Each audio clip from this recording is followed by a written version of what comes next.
혹시나 범보수, 한다면 네, 범보수도 범보수라고 아니라고 봐야 되는 거고 중도지대가 없다. 과거에 만약에 뭐 안철수 뭐 바른정당이나 뭐 국민의당 그때랑은 좀 다른 것 같아요. 네. 근데 어쨌든 단일화에 만약에 시도를 한다. 그럼 이 단일화 시계도 있을 거 아니에요? 일단은 제가 이것부터 말씀드리고 싶어요. 어. 지금 뭐 한동훈 후보가 되면요 단일화가 굉장히 차질이 생길 수밖에 없고요. 김문수 후보가 된다 한들 쉽겠냐는 거예요. 그렇죠. 이게 당 대선 후보가 되면 또 생각이 바뀔 수도 있거든요. 물론이죠. 자기가 어쨌든 간에 집권 여당이었던 당의 대선 후보가 됐는데 전국에 자기 얼굴 담은 벽보 붙여보는 게 정치인의 꿈이잖아요. 그렇죠. 모든 정치인의 꿈은 대통령이니까. 대통령 그 전의 꿈이 이제 벽보 한번 붙여보는 거. 왜냐면은 그게 굉장한 영광이잖아요. 근데 네. 저는 이제 김문수 후보가 단일화를 할 거라고 모두가 철석같이 믿고 있고 거기 과정에서 진통이 없을 거라고 많이들 예상을 하시는데 저는 일단 그거 김문수 후보를 좀 얕보는 게 아닌가라는 얘기를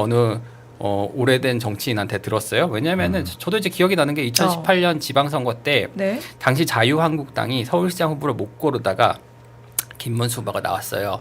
그때 김문수 후보가 나왔었어요? 예, 서울시장 후보로 나왔었어요. 경기지사를 하셨는데 서울시장 후보로 나왔었어요. 아, 그런 일이 홍준표 있었나요? 당시 자유한국당 대표가 피겠어요. 찾다가 없어서. 그래서 경기지사를 한 분을 후보로. 네, 그때가 아마 역대급 대패를 당했던 지방선거거든요. 기억도 안 나는 후보가 나왔었는지. 저도 그때 출입했던 것 같은데 기억도 안 나요. 야, 그런 일이 그럼 있었군요.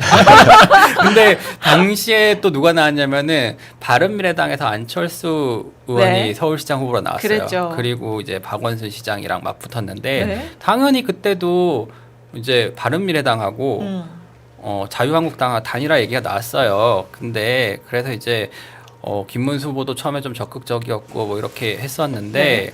단일화 엄청 띄우다가 어느 순간 딱 돼가지고 2등이 확실해지는 순간 김문수 후보가 안철수 후보 쪽에 단일화 논의를 딱 차단을 했어요.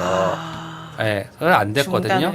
예, 뭐 그런 점이 일단은 좀 떠오르고. 그러네요. 이게 지금 국민의힘 후보가 되는 사람이 유리할 수밖에 없는 구도예요. 한덕수 대행이랑 단일화를 한다고 치면. 왜냐하면 시간이 없어요. 11일이 대선 후보 등록 마감일이에요. 그렇죠. 그러면 둘 다 등록을 하긴 해야 돼요. 네. 그러면은 만약에 그 전에 단일화 협상이 안 되면은 네. 그러면 두 사람이 다 가는 거예요. 그리고 네. 만약 한대영은 어쨌든 무소속이잖아요. 그러면은 무소속이면 기호가 한 뭐 8번쯤 되지 않을까요? 이번에도 많으니까. 네. 7, 8번이 될 것이고 네. 2번 기호를 못 받는 거예요. 네. 그리고 그 이후에 단일화를 해갖고 국민의힘 후보가 사퇴를 한다고 해도 어쨌든 무소속이에요.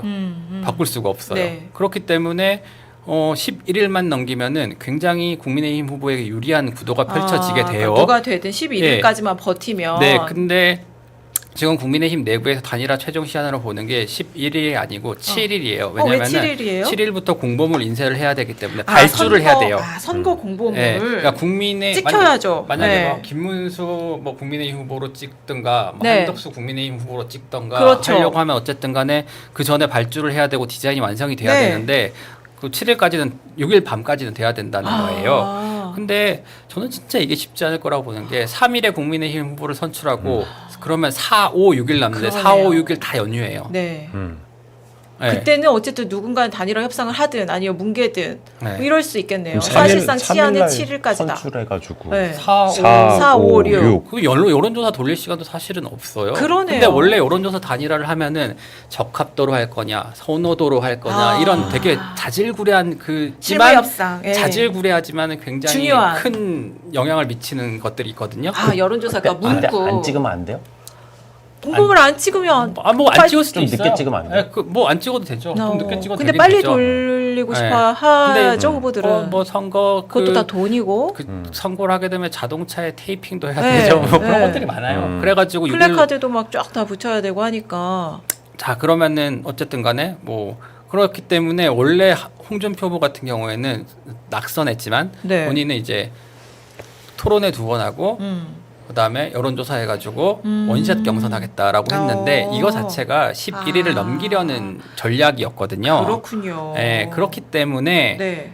일단 좀 봐야 될 것 같아요. 국민의힘 후보가 선출되고 김문수 후보가 되더라도 네. 그렇게 순탄하게만 흘러갈까라는 생각이 좀 들어요. 그러네요. 시간을 끌면 네. 끌수록 김문수 후보한테 유리할 시간은 테니까. 어쨌든 이게 의석이 있는 정당 편이네요. 시간은. 제가 지금 김문수 후보만 예를 들어 말씀드렸지만 네. 이거는 한동훈 후보가 되면은 이걸로 이런 전략을 나가게 분명하고요. 그럴 것 같아요. 김문수 후보 같은 경우에도 여지가 그렇죠. 크죠. 네, 그럴 수 있다.